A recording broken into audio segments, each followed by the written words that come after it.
BTR চৰকাৰৰ slogan হৈছে উন্নয়নৰ শ্লোগান আৰু বিটিআৰ অঞ্চলত এই উন্নয়নৰ শ্লোগান কিমান শতাংশ বাস্তৱ ৰূপত পৰিণত হৈছে সেই দৃশ্য আমি আজি দেখুৱাম NKTVৰ জৰিয়তে। এই মুহূৰ্তত মই উপস্থিত আছোঁ কোকৰাঝাৰ জিলাৰ 2 নং বোমা পৰিষদীয় সমষ্টিৰ মতিজৰা প্ৰথম খণ্ড গাঁৱত। মোৰ সতীত হৈ যদি কিছু দৃশ্যাংশ দেখুৱাই, এইখন হৈছে শান্তিপুৰ আৰু মতিজৰা প্ৰথম খণ্ড গাঁও সংযোগী মূল পথ আৰু এই মূল পথৰ যি অৱস্থা, এদিন বৰষুণ হ'লেই এক কাটু পানী পৰ্যন্ত হৈ যায়, যাৰ ফলত যি স্কুলৰ শিক্ষাৰ্থীসকল আছে সেই শিক্ষাৰ্থীসকল স্কুলত যাবলৈ অসুবিধা হয় বা ৰোগী যদি হস্পিটেললৈ লৈ যাব লগা হয় এম্বুলেন্স নাহে, যাৰ ফলত ঠেলা গাড়ীলৈ লৈ যাব লগা হয় আৰু বজাৰ ঘাট যদি কৰিব যায় এইসকল স্থানীয় ৰাইজে এই স্থানীয় ৰাইজসকল বজাৰ ঘাট কৰিবলৈ অসুবিধা পায় আৰু যেতিয়াবা কোনো ছাত্ৰ ছাত্ৰীয়ে যদি স্কুললৈ যাব পাৰে আধা বাটতে পৰি যায়, কাপোৰ কানি নষ্ট হৈ যায়, যাৰ ফলত বহুত অসুবিধাৰ সন্মুখীন হয়। মোৰ সৈতে উপস্থিত আছে স্থানীয় ৰাইজ। আচলতে কি ক'ব, কেনেধৰণৰ অসুবিধা হয়? NKTVৰ কাৰণে চেনেলৰ কাৰণে অশেষ ধন্যবাদ। ইয়াত অসুবিধা মানে কি ক'ম আৰু, না তো স্কুল যাব পৰা যায়, না ইয়াত কোনো হস্পিটেল ল'ব পৰা যায় আৰু না তো কোনো ৰেচন ল'ব পৰা যায়। ইয়াত কোনো ব্যৱস্থাই নাই। চৰকাৰ এই যে BTC চৰকাৰ কয় আমি এই চুইজাৰ লাইন বনাম, কিন্তু চুইজাৰ লাইনেৰ অবস্থাটা তো আপনি চালেই, এই যে প্ৰতিশ্ৰুতি থাকে, তো আমি থাকো এই যে কি কয় বাহিৰত যদি যাওঁ আমি কয় ক'ত ঘৰ ক'ত কোকৰাঝাৰ, তেনেহ'লে তো আপোনাৰ BTC ৰাইজত আছে খুব ভাল আপোনাৰ ৰাস্তা পদূলি, যে উত্তৰ কি দিম বাহিৰত গ'লে, এনেকুৱা অৱস্থা হৈ যায় যে আমি এই অৱস্থাতে ইয়াত এডুকেশ্যন পিছপৰা আছে, উন্নতি প্ৰগতি পিছপৰা আছে, ইয়াত খোৱা পানীৰ ব্যৱস্থা নাই, ইয়াত কোনো ৰাস্তা ঘাটৰ ব্যৱস্থা নাই, চৰকাৰৰ কোনো 1 পইচাৰ 1 টকাৰ কোনো স্কিম ইয়াত সোমোৱা নাই। এইটো 35টা গাঁওখন এই অৱস্থাই আছে।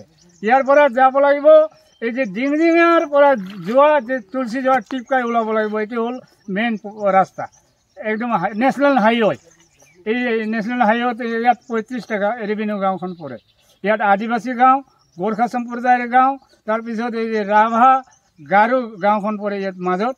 এই 35টা গাঁওখনৰ অৱস্থা এই ৰাস্তাই। এটা হ'ল এই যে আমি যে য'ত থিয় হৈ আছোঁ, এইটো ৰাইজেও দি পেলাই মাটি চাটি অলপ দি পেলাই উশাহ জেগাত আছোঁ, কিন্তু ইয়াৰ পৰা আৰু আগত যদি যাওঁ তেনেহ'লেতো আৰু ৰাস্তাৰ কোনো চিহ্নই নাপাব আপোনালোকে। এই অৱস্থা আছে। এইটো কাৰণে চৰকাৰক আমি অনুৰোধ জনাইছোঁ যে ভাষণত যদি সুচাৰণ নকৰি পেলাই বাস্তৱত যাতে হয়, আৰু যদি বাস্তৱত যদি আহে সাধাৰণ আমাৰ হেভি বেলেগ টপিক নালাগে, কিন্তু ভোটৰ আগত যদি চেনেগেবৰ এম্বুলেন্স লোৱাৰ নিচিনা যদি ৰাস্তাটো নবনায় তেনেহ'লে ইয়াত ভোটৰ কাৰণে কোনো আশা নকৰিলে ভাল। ধন্যবাদ জনাইছোঁ। হয়, আচলতে ৰাইজে এটা কথা উল্লেখ কৰিছে যে AC ৰুমত বহি ছুইজাৰলেণ্ডৰ কথা কোৱাতকৈ বাস্তৱত আচলতে ৰাস্তা ঘাট কেনেধৰণৰ আছে সেই ৰাস্তা ঘাট আচলতে বাস্তৱত ভাল কৰিব লাগে। আৰু মোৰ সৈতে আৰু এগৰাকী ব্যক্তি আছে, কি ক'ব? ধন্যবাদ, নমস্কাৰ। NKTV ছাৰহঁতক আপোনাবিলাক ইমান দূৰৰ পৰা আহি ইয়াত আমাৰ নিউজ সংগ্ৰহ কৰিলে। গতিকে ক'ব বিচাৰোঁ সেইটোৱে, আজি আমি BTC আগত ধুবুৰী জিলা আছিলে আমাৰ, তো উন্নয়ন অলপ আছিলে তেতিয়া, মানে এতিয়া আমি BTC চৰকাৰৰ এৰিয়াটো বহি পেলাই আমি এতিয়াও উন্নয়ন দেখা নাই। ইয়াত ঘৰে হওক, টয়লেটেই হওক, চৰকাৰী আঁচনি হওক, এইবিলাক ৰাস্তা ঘাটৰ আঁচনি হওক, একোৱেই আমি পোৱা নাই। গতিকে আমাৰ ইয়াত হাই ছেকেণ্ডেৰী স্কুল নাই, ME স্কুল নাই। এটা ইয়াত আমাৰ মতিজৰা পাৰ্ট 1ত এটা LP স্কুল আছে, তাতো আমাৰ 2, 3, 4 গাঁৱৰ ল'ৰা ছোৱালী কণ অহা যোৱা কৰে।